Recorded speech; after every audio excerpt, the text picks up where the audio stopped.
Bonjour, bienvenue sur Isa Alchimiste de l'âme.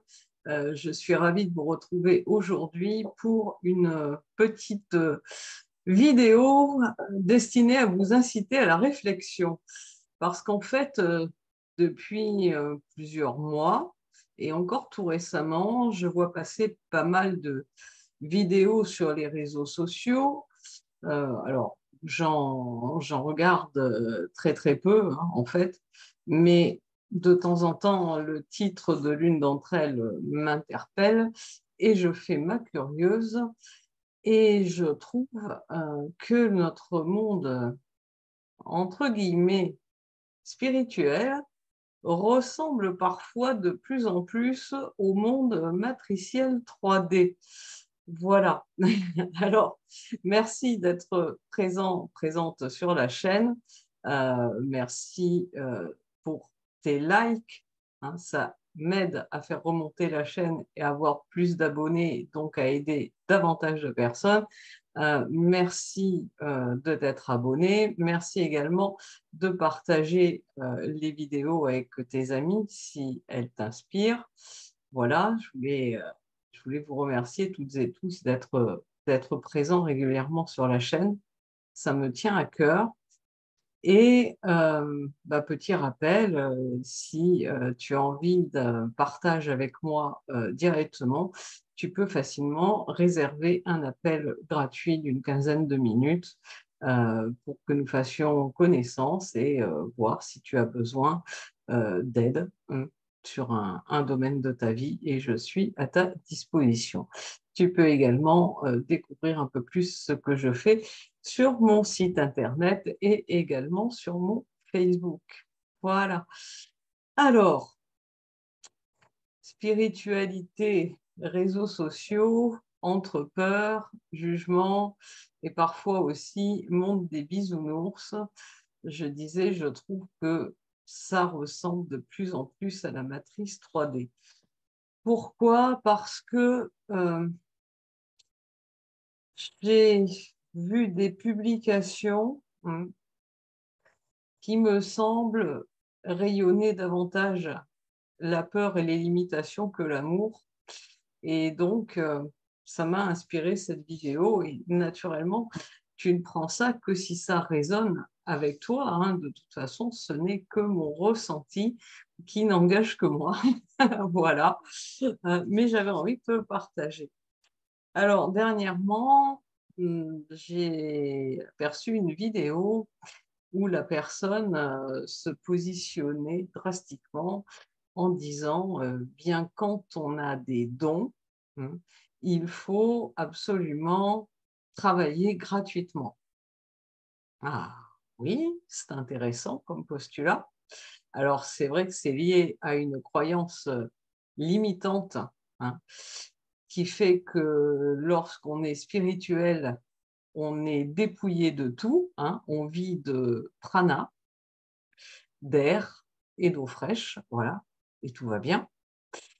Sauf que dans le monde tel qu'il est aujourd'hui, eh bien, ça fonctionne comme ça. Si tu veux acheter du gasoil à la pompe, il faut que tu aies de l'argent sur ton compte bancaire.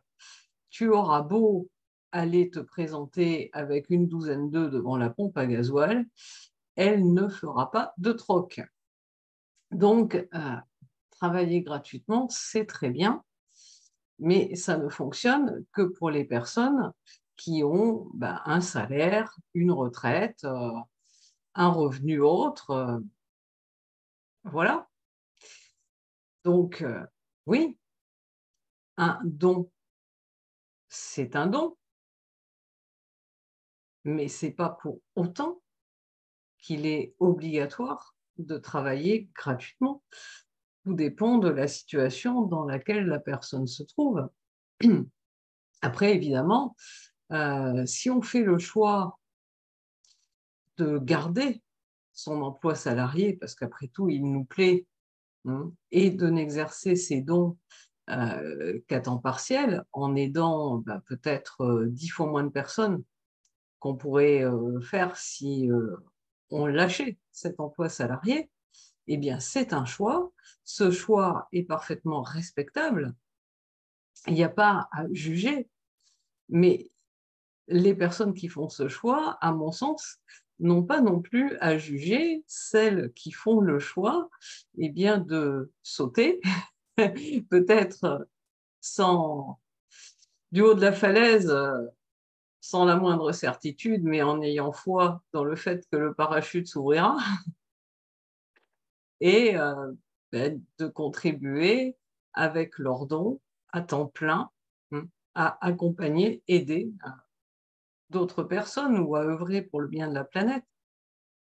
Où le mal serait-il de recevoir de l'argent lorsque l'on met son art à la disposition des gens? Voilà, je me posais juste cette question. Après, je vais dire, il y a aussi le courant inverse. Le courant inverse qui te dit que lorsque tu es artisan de lumière, eh bien, tu as une entreprise et donc un business. Alors spirituel, certes, mais que c'est avant tout un business. Et donc que ton objectif, ça doit être de générer un chiffre d'affaires qui est toujours croissant. Alors, 3 000, 5 000, 10 000 par mois, 30 000, 50 000, 100 000, et puis après, c'est 1 million par an, 2 millions par an. Oui, pourquoi pas? J'ai strictement rien contre ça, mais est-ce que il est logique, là aussi, de formater tout le monde dans le même moule? L'abondance, c'est quelque chose de différent selon chacun. Pour certains, ça va être l'abondance financière, essentiellement. Pour d'autres, ça peut être l'abondance d'amour, l'abondance de joie, une abondance d'une qualité de vie autre qu'on va ressentir comme exceptionnelle, la possibilité de se connecter chaque jour à la nature, d'avoir du temps pour soi. Une forme de richesse, c'est aussi le temps. Donc, pourquoi formater tout le monde dans le même moule? Puis, j'ai l'impression que, c'est plus qu'une impression, étant donné que l'univers est circulaire et que les deux extrêmes se touchent, dire qu'on doit faire du gratuit ou qu'on doit générer des millions, en fait, ça ressort exactement des mêmes peurs. C'est-à-dire que les personnes qui font du gratuit, c'est que, bien, elles ne lâcheront jamais leur sécurité financière de salariés, de fonctionnaires, voilà. Et donc, elles ne lâcheront pas ça parce qu'elles ont, au fond d'elles, quel que soit le travail qu'elles ont fait sur elles, une peur du manque et une peur de perdre ce qu'elles ont. Et que pour les personnes qui ont envie de générer toujours plus d'argent, c'est parce qu'en fait, elles ont cette même peur du manque sous une forme différente. C'est-à-dire qu'elles gagnent bien leur vie aujourd'hui. Gagner leur vie, est-il besoin de la gagner? Puisque sa vie, on l'a. On a gagné le jackpot en s'incarnant, n'est-ce pas? Mais selon leur acception, elles gagnent très bien, voire même exceptionnellement bien leur vie aujourd'hui, mais elles n'ont qu'une peur, c'est que ça s'arrête, qu'un jour elles viennent à manquer, ou bien qu'elles perdent ce qu'elles ont acquis. Donc, eh bien, je vais dire que toute, toute vérité est à moitié vraie, mais elle est aussi à moitié fausse. Est-il besoin que l'un ait raison et l'autre tort? Est-ce qu'il n'est pas plus simple d'être dans le respect de l'autre? Si on est dans le respect de l'autre, c'est parce qu'on est également dans le respect de soi. C'est toujours miroir. de ne pas juger, de considérer que chacun est absolument unique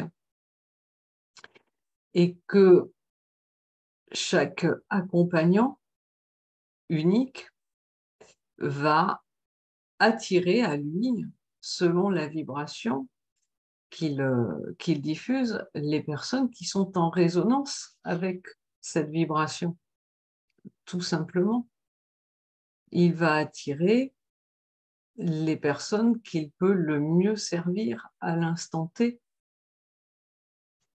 C'est ça qui est juste, à mon sens, que l'unicité de chacun fait qu'il s'adresse aux bonnes personnes et que ce sont les bonnes personnes qui viennent à elle ou à lui.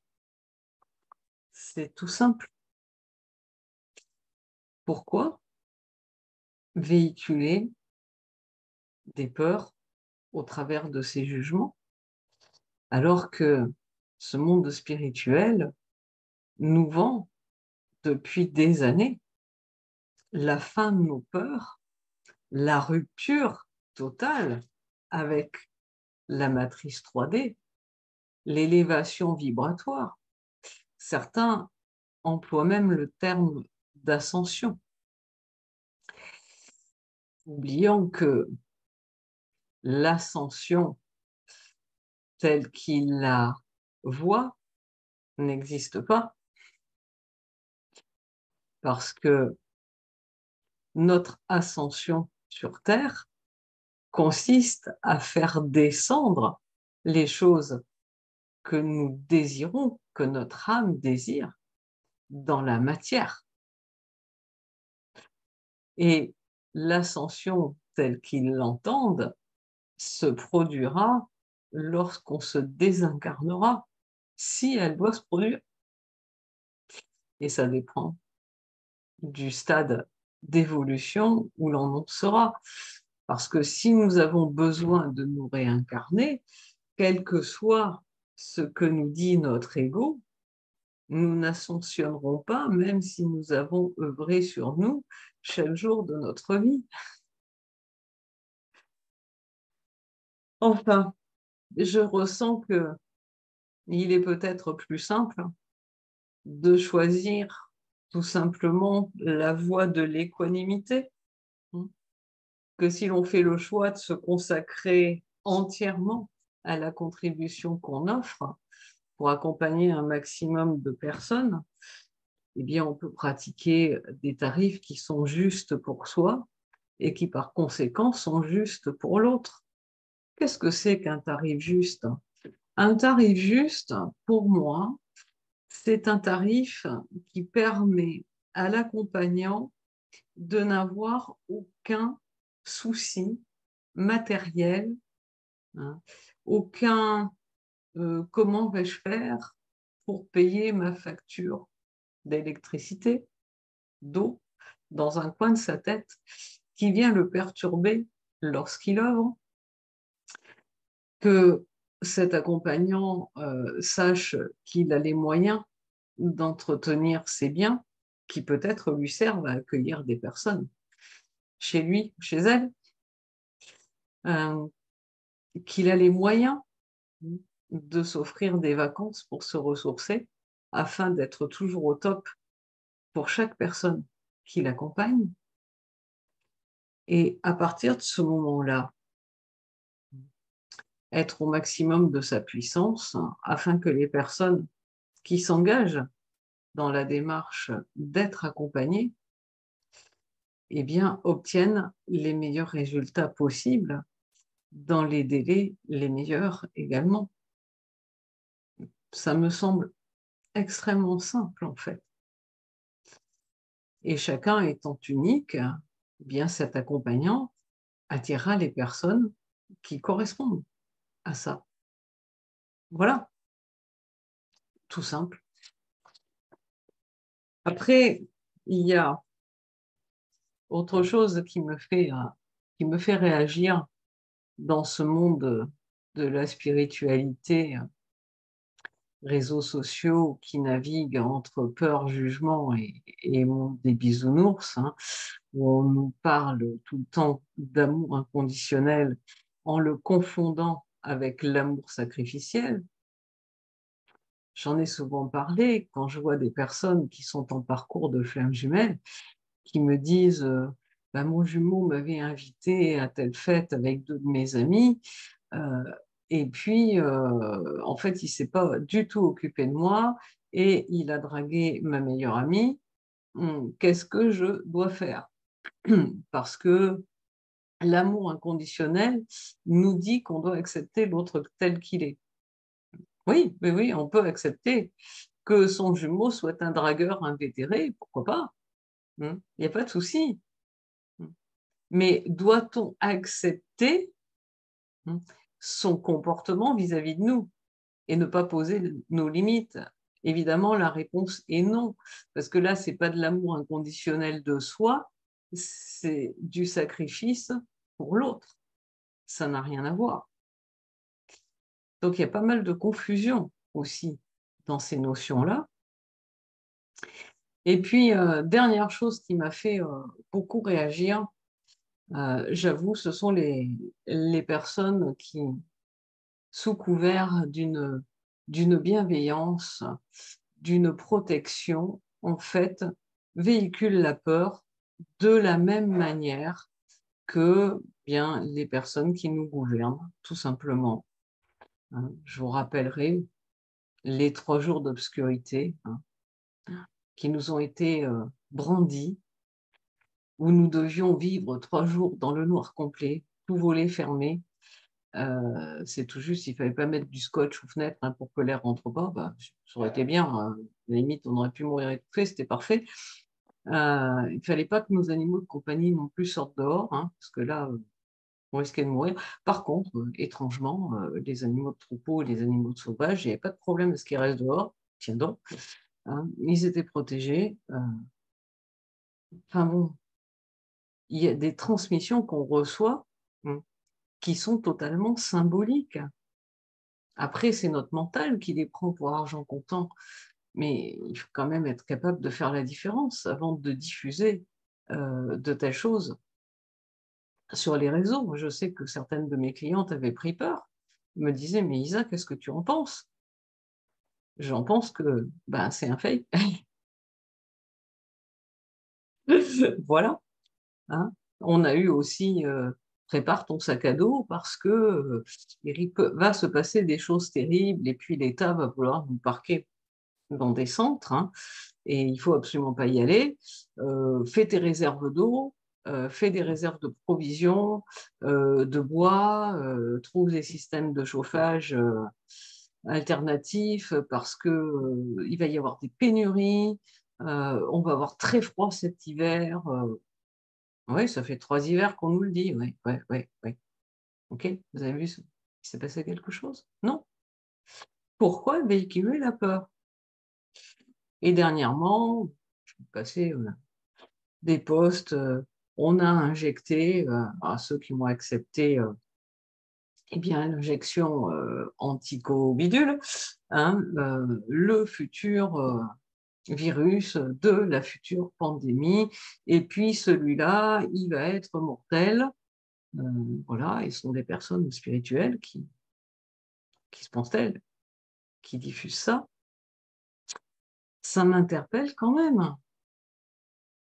La vraie spiritualité, est-ce que c'est de véhiculer la peur sous prétexte de protection, de bienveillance, ou est-ce que c'est au contraire rayonner l'amour, la confiance, la joie, la foi en soi, en la vie? C'est pas plutôt ça, la spiritualité? Je vous demande. J'aimerais bien savoir dans les commentaires ce que vous en pensez.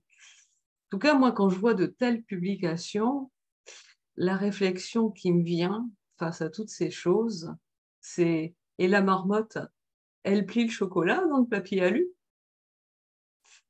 Pourquoi? Pourquoi ça? Parce que notre monde de matière, c'est une illusion.